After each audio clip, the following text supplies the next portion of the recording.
Hey, what's up, everybody? Welcome back to Demon Reads Comics. Today we're going to do a review of Hellboy Library Edition Volume 2.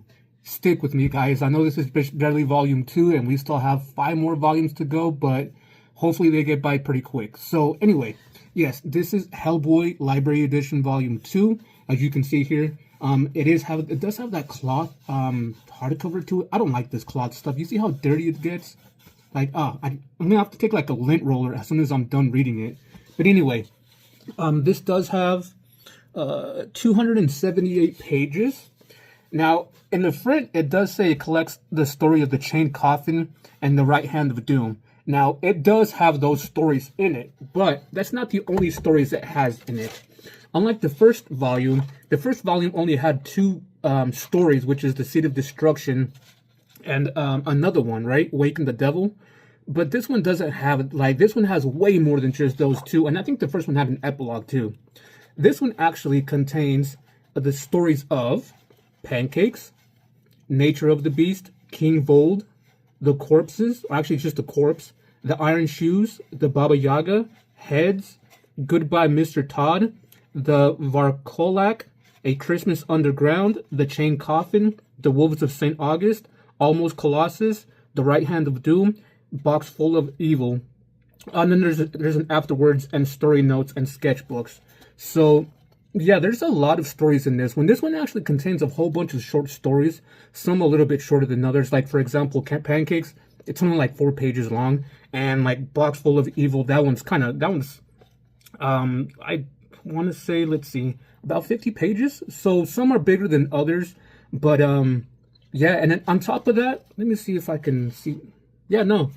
Every single time one starts, it tells you where it starts, but it doesn't tell you who worked on it. And for example, like the other one, it told you like it was Mike Mignola and some creators. This one, it says Hellboy, the Chained Coffin, Right Hand of Doom by Mike Mignola, colored by James Sinclair, Matthew Hollingsworth, and Dave Stewart, lettered by Pat Brusso, and edited by Scott Alley. So I don't know if those are the only people that worked on this or not. When I'm flipping through the pages and a new story starts, it doesn't tell you like if there's other creators. So yeah, this one's kind of a weird one.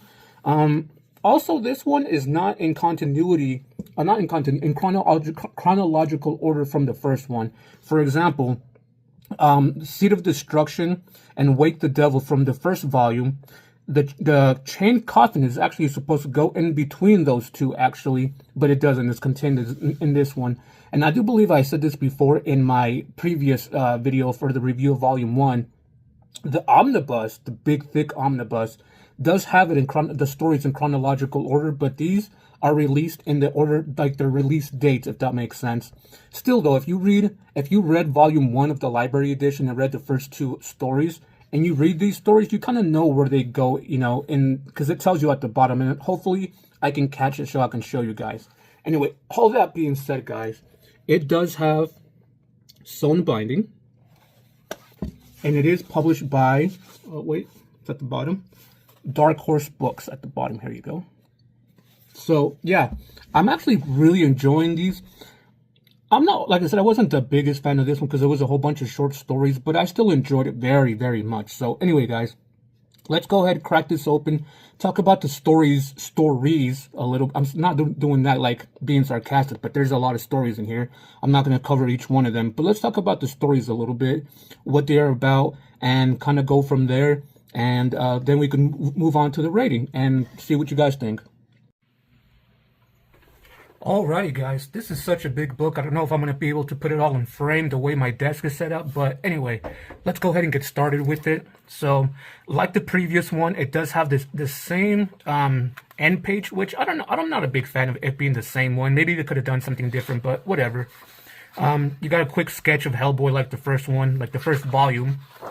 Then you got Hellboy Volume 2, The Chained Coffin, The Right Hand of Doom. And it tells you right here, Dark Horse Books. And then I don't know if you can consider this a credit pages or not, or the credit page or not, but it does say Hellboy, The Chained Coffin, Right Hand of Doom, Mike Mignola, the colors, the letters, and edited by. So I do want to say that's maybe the credit page, but I don't know. And then here's the table of contents. Like I said, there's a lot of stories in here, so let's just kind of flip through this a little bit. I'll try to talk about the stories here and there. This first one was kind of cute, actually. It's when Hellboy is like 2 years old. Actually, it does say, yeah, age 2. He's outside playing with the dog. One of the guys from the BPRD is like, all right, you know what? It's time for breakfast.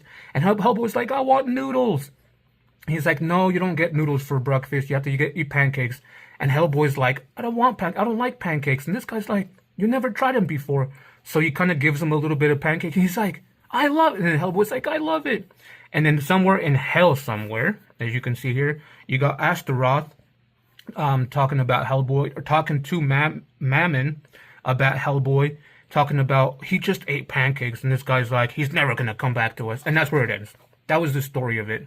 So yeah, it's a quick little funny one. It's kind of, I don't know why. I think in the back I read it where Mike Mignola, he was asked to do something funny like this. He didn't want to at first, but when he did, it was a hit. And so he kept it in. So it was nice. The nature of the beast. These are all kind of weird stories. So take, for instance, in this one, some people ask Hellboy, they tell him the story about this, lore thing that's going on in the forest somewhere. They tell him he needs to go out and slay this dragon, and he does that. While he's doing that, while he goes out and does that, this dragon comes up. The dragon kind of wraps him up around the statue, and when that's happening, instead of Hellboy fighting back, something happens. Instead, the statue breaks, and the top where the sword is comes and hits the dragon right in the head, and kills the dragon. And the people that asked, that told him to go see this dragon thing and slay it, they were like, did he kill it? No, it killed itself. And what about Hellboy? He's alive. Maybe we should keep, because they know what kind of person Hellboy is. They know where he comes from. So they're trying to keep a watchful eye on him. But considering he's supposed to be a good guy, they don't know what to think of this, because he was technically supposed to fight, the forces of evil, but he didn't. Like, the forces of evil killed itself. So they don't know what to think about him. And, yeah, that's that story right there. It ends. And then you go to the next one, King Bold. This one was kind of an interesting one. They're all kind of interesting. It's cool because, on the first one, if you guys haven't, spoilers a little bit, if you guys haven't read the first story, Seed of Destruction, Trevor Bruttenholm, he actually passes away in the very first story arc. So this is, obviously, it tells you the years that it takes place in. But, he gets sent to Norway somewhere. He gets told a story. These all play out like exactly like I was saying in the first book. He gets told a story. He goes and fights the monster, whatever it is, whether it be a ghost, an alien, a creature, whatever the case is, he goes and fight it. So he gets told a lore in every single one of these. He goes. This one was kind of interesting though, because this story was more about greed, if anything, to me. What I mean by that is, a friend of Trevor Bruttenholm asked Trevor if he can, send Hellboy for some help, and he did. Here's Hellboy. He goes to Norway. He goes and helps this guy.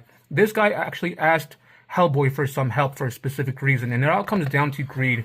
This paranormal thing shows up and it's like, hey, can you watch one of my dogs, one of my wolves? And the guy agrees. Well, that wolf turns into a big monster and starts fighting Hellboy. And almost kills him, actually, as you can see here. But because this guy was looking after this wolf for some time, that ghost apparition comes back and is like, thank you very much for watching my dog. I'm going to take my dog back. Thank you. I'm going to pay you in gold. This guy knew that the ghost apparition was going to pay him in gold. And so when he pays him in gold, it comes out of his mouth. It goes, he tries to catch it, and he does catch it. But the gold it burns through his hand. And when, after he goes, it burns through his hand, and it leaves a hole in his hand. And then afterwards, we find out that Hellboy goes back to Trevor Bruttenholm. They talk a little bit about the friend, and the friend is a poor guy. He's not a scientist anymore. He's not part of the investigator group. So this one kind of resonated with me of what greed can do to some people. If you're being so greedy about something, you can go from being a lot to being nothing. So I really liked this story a lot, even though it was short. The corpses, oh man, I can talk about each story so much. They're so good. This one has to do with the baby. He goes and rescues a baby, and it's an interesting story. I'm not gonna say they're not interesting stories. I'm not gonna say they're, some aren't interesting, some aren't. But yeah, this one was a very, very interesting story. He goes and fights paranormal stuff like usual. He carries this corpse on his back. He tries to find a place where to bury it. He has to bury that corpse before midnight, or else the baby is lost forever. Eventually, he does find a place where to bury it. He fights some corpses, and technically he wins the day, and he gets the baby back, and he goes back home. The end. So it's just what I like about most of those stories is some people from the first volume, from The Seed of Destruction and Wake the Devil, you get some cameos from them. You get Rasputin, you get the Baba Yaga, because Rasputin, his main boss of Rasputin the monk, the one that kind of did that whole ceremony to bring Hellboy in, the boss of Rasputin, his name is Baba Yaga. It's kind of like this weird witch. She makes an appearance. And yeah, so I like these little stories because they kind of fill in little things here and there. But it's just, man, like some of them, like look at this, the big old monster he's fighting, and eventually he always finds a way how to beat them. And even though I'm only in volume 2, stories are getting kind of, not boring per se, because I love the art, I love the stories, but they're getting kind of, what's that word I'm looking for? Like, I already know what's going to happen, Like I said before, we get told the story, there's going to be a fight, eventually maybe they win, maybe they don't. And so, anyway, like I said, he does eventually get the baby back, and he goes back home. End of that one. The Iron Shoes, like I said again, he gets told the story by somebody. He goes and finds that, whatever mystical creature, goth, paranormal creature. He doesn't even fight the creature. The creature kind of kills himself because of the sun. And then he goes back to the father, that was telling them the story, and gives him the shoes. The end. So, yeah. The Baba Yaga, this is the one I was actually talking about earlier, about how in Seed of Destruction and Wake the Devil, Rasputin eventually dies, and he becomes like a spirit, but you still see him, right? He eventually goes and talks to his boss, and he's like, boss, you know what, I'm sorry that you're missing an eye. But you're like, missing an eye? How? Like, what the heck happened? How is, what's going on with that? Well, you find out right here how his boss, the Baba Yaga, is missing an eye, and it's because of Hellboy. And here's the Baba Yaga thing I'm telling you about right here. So you do get a little bit of context as to what they were talking about in the previous story in volume 1. So I like that they put that in here. Again, there's a fight between the two. Eventually something happens, and I'm not going to say does he win the day or not, But yeah, it was an interesting story. It very was, because it kind of filled in some plot points from the first book. Heads is another interesting one. Let me see if I can. I'm just going to kind of flip through these. Like I said, I'm not going to talk about them all. But Heads was kind of an interesting one, but it was kind of a short one as well. But I'm trying to find one where it shows when they're talking about certain something, they're talking about what story. But yeah, the art is beautiful in this. The stories on it, like, see, it's already over with this one. Heads was a good story, but not that much. Mr. Todd was an interesting story, actually. The Goodbye, Mr. Todd. It was a very interesting story, but like the thing is, we don't get. Here's the thing: we know who Hellboy is. We know he works for the BPRD, the Bureau of Defense, and the Bureau of Paranormal and Defense Research, right? We get introduced to him. We know who Trevor Brandholm is. We know who Rasputin is. But we get introduced to some characters like this female right here. We know, I mean, they give each other names a little bit, but even that don't really matter, So like this guy right here, we know who he is because it says his name is Mr. Todd, right? So we know his name is Mr. Todd. But at the end of the day, it doesn't matter because he something happens with him. He goes too deep into a trance where ectoplasm's coming out of his mouth, and the only way to stop it from growing, Hellboy does something. He burns a match with some sort of flour, and he goes into the body of that Todd guy, and he comes out alive. So that guy wasn't even important, and is this girl going to show up again later on? Like, that's what I don't like about these short stories. They're short stories, I get it, but do the characters even matter? It's like the only person that does matter Hellboy? Is that that's what I'm trying to understand, you see what I'm saying? So this next one, the Varcolac, I think that's how you say it. It was an interesting read, actually. I actually kind of enjoyed it a lot more than... Actually, I don't even think it was this one. I think it was the next story. But the Varcolac was actually pretty interesting.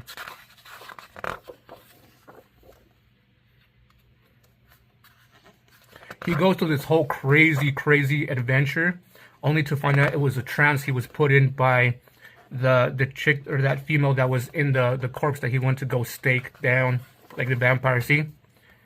He's like, oh, damn, you son of a... You put me in that. So, yeah, so he goes and finally spirits her, but he gets into his trance. And he goes through a crazy adventure in that trance. But anyway, this one was a very interesting story. The Christmas Underground.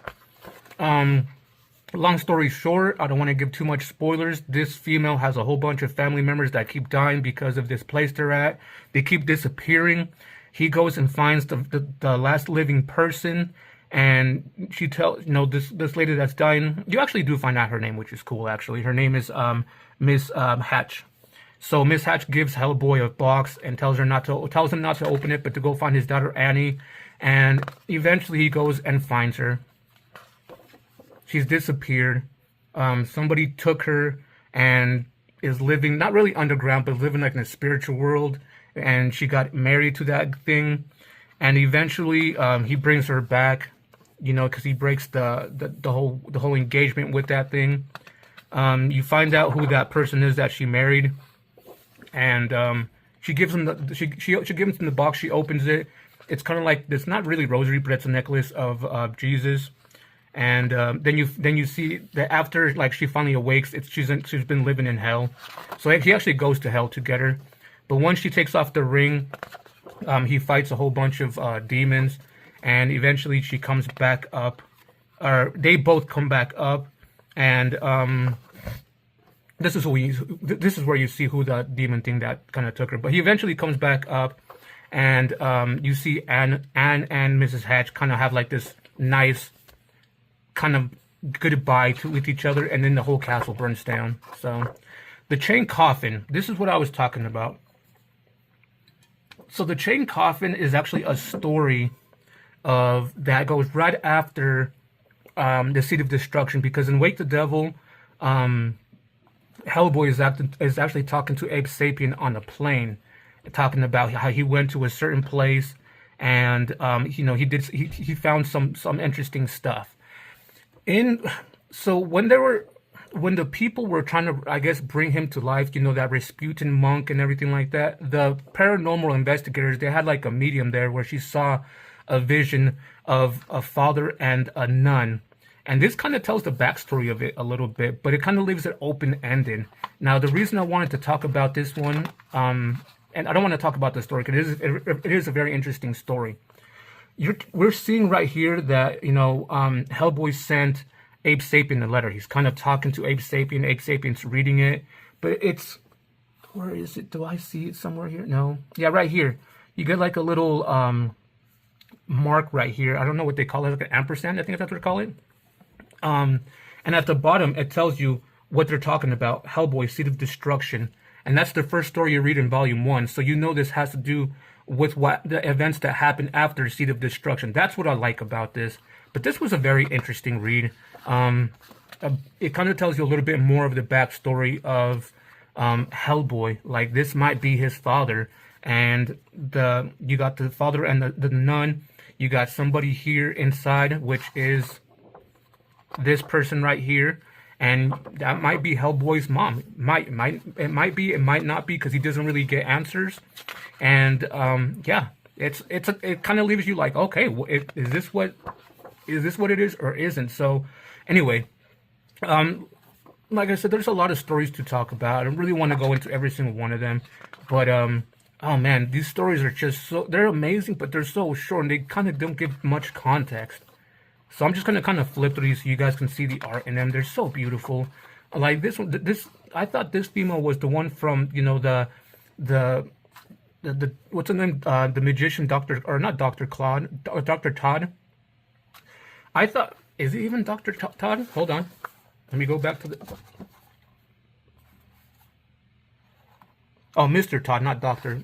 I thought this was a female from Mr. Todd, the story arc from that one. And no, her name is Dr. Kate, a professor at New York University. So it's a completely different person. So like I said, in a lot of these story arcs, you get introduced to people. Are they important? Are they not? I don't know. At this point, the only people that I'm going to say it's important are Trevor Bruttenholm, even though he's not here anymore, Rasputin, the four powerful Nazi people like Isla, what's his name, Van Klaus. I hope, you know, there's like 3 or 4 other ones, and then the Baba Yaga maybe, because she's still kind of around. And the main people from the BRPD, I mean, not the people that, you know, that kind of run it, but Hellboy, Abe Sapien, Elizabeth Sherman. Those are the only ones that I'm going to be like, okay, these are important. These other people are just in and out kind of people, you know. But this story was interesting. It is kind of long. It's actually kind of nice. I don't want to keep talking about every single story. But yeah, this one kind of it's kind of a long one, actually. This one does kind of go on for a while. And it kind of makes you... This story in particular kind of makes you be like, damn, you know, Hellboy is actually freaking awesome. Like, he's already been awesome, but the way he goes at it is that, you know, I guess you can say he just listens to the you know, the briefings of the paranormal. He goes, investigates, and he always gets into a fight and saves the day.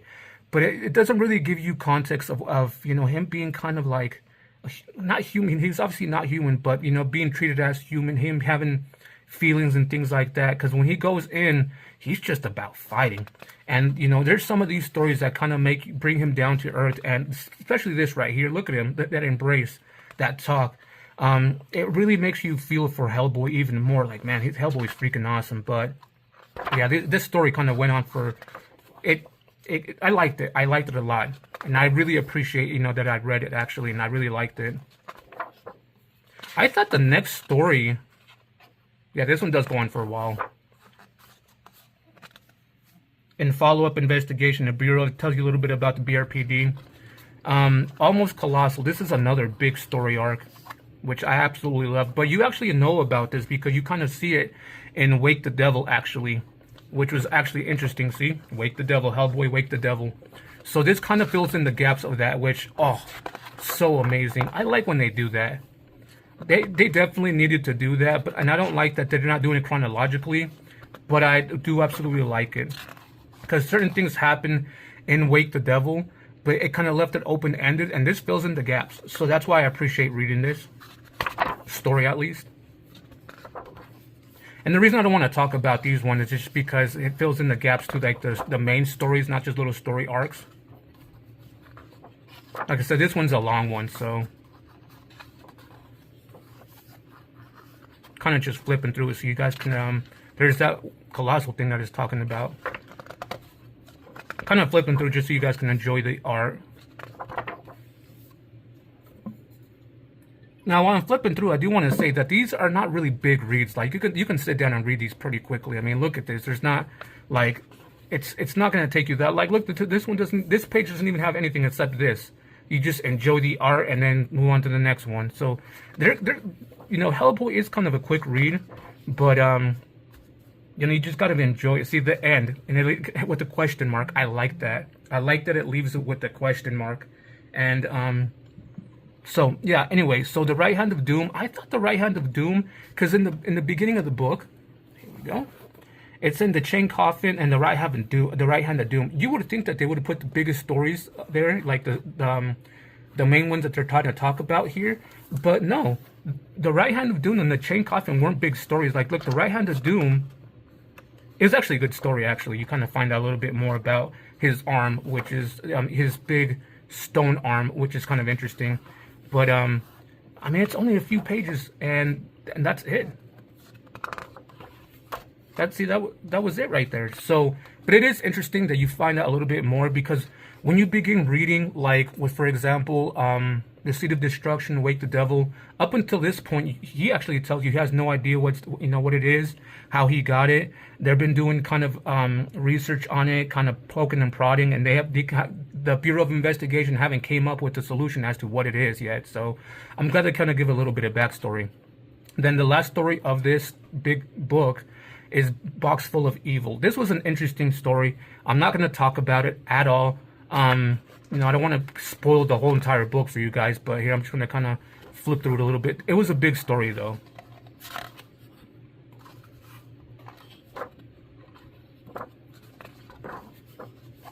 Overall, I did enjoy these little stories. I wasn't a big fan that there were so many small stories in this one, and then the first one, they actually, it was just two main stories. So I hope they continue like the first one and not really this one, but I do appreciate if they put him in again somewhere to kind of fill in gaps with short stories. So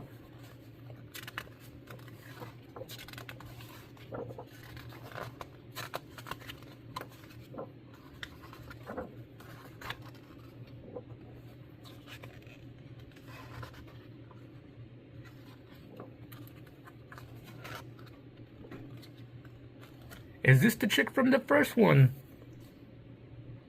See, right here it says Lake, oh, I can't even say it, Okanagan, British Columbia, 1992. So maybe we know this female, maybe we don't.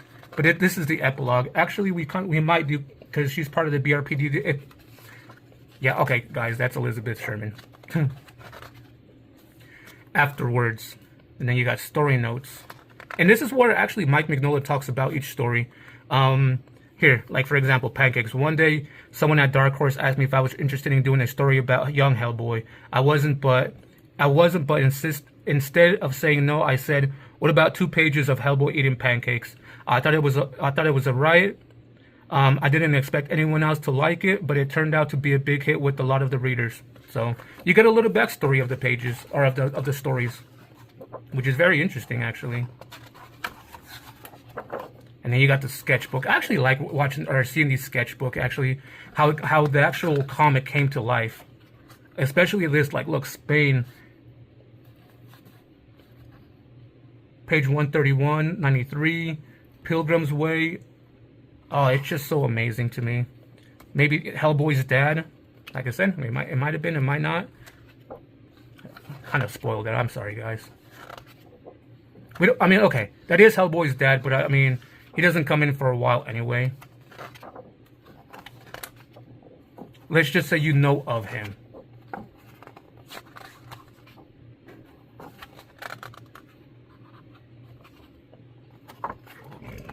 What's cool about this is a lot of these guys don't even have names. It just says more mystery guys. That's freaking awesome. Mike Mignola, the creators and things like that, they were like, they drew up so many creatures, paranormal stuff, that it got to a point where they're not even going to give it names. They're just like, a mystery guy, a mystery monster.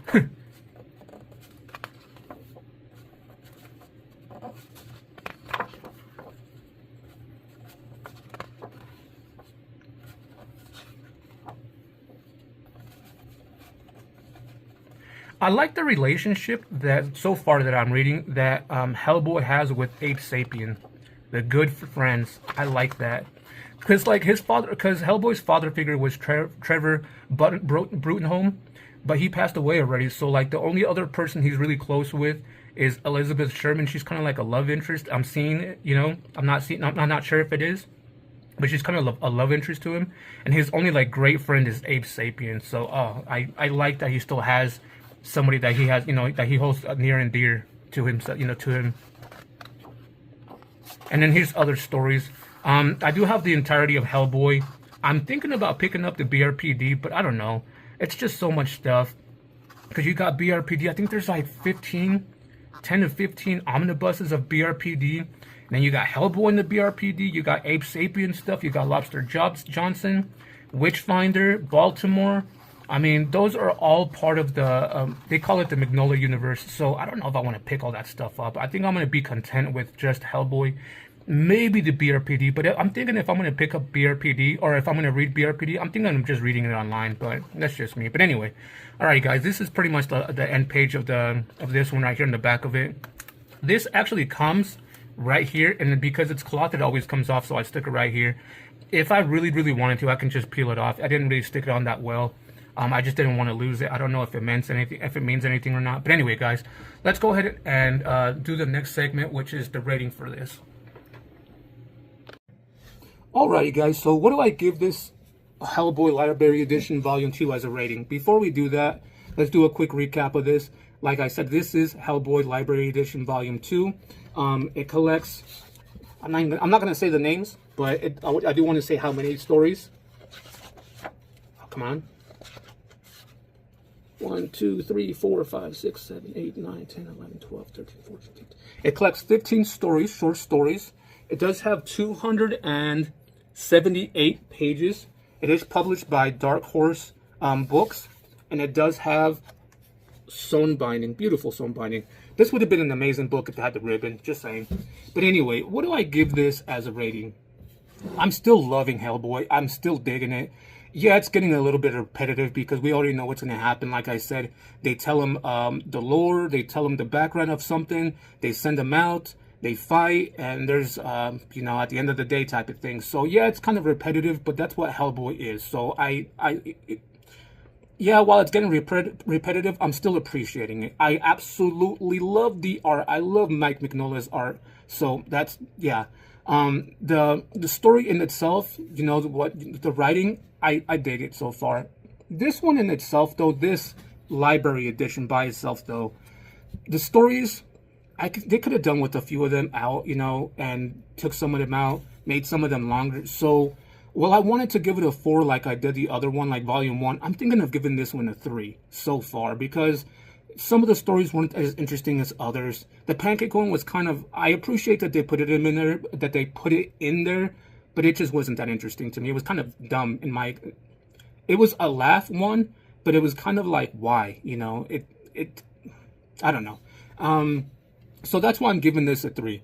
I think they could have done without some of the stories and made some of the stories longer to be appreciated more. So that's why I'm going to give this a 3.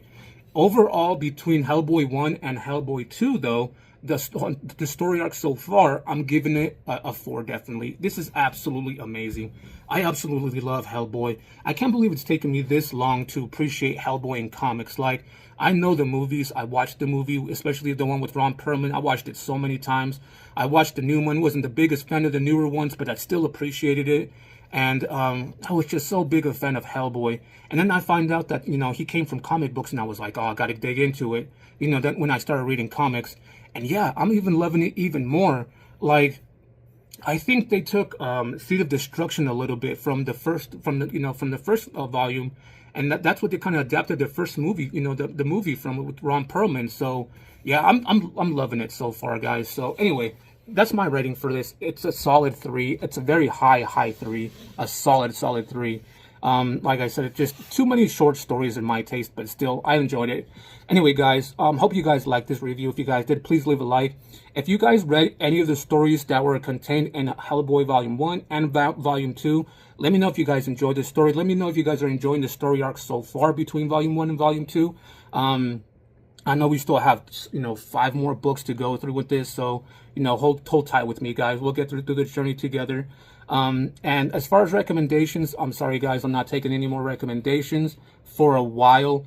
I have one more, you know, haul I'm going to probably be doing. That's about it for a while. Like I said, I really want to downsize, so that's why I'm not taking recommendations. There's still a lot of stuff that I can read out there. I haven't even, you know, scratched the surface on everything, on things that I can read. But I do need to start downsizing and getting rid of some stuff. That way I can, you know, make space for newer things. Obviously, I'm going to be keeping a lot of stuff that I read, and I'm going to be doing rereads. But I don't know how I want to go around doing that. Like, for example, if I'm not going to keep this, I sell this, and I make room for more to come in, right? And the ones that I already kept, and those are going to be rereads. But are they going to be rereads after I'm done reading what I have now, and then do, you know, new reviews for the other books? Or should I downsize, keep these in the back for the longest time, finally get down and be like, okay, start doing rereads after like a year or 2 years of reading fresh stuff. I don't know how to go about doing that. Maybe you guys can let me know in the comments down below. So anyway, guys, that being said, if you guys haven't done so already, please subscribe to my channel. It really helps build my channel up.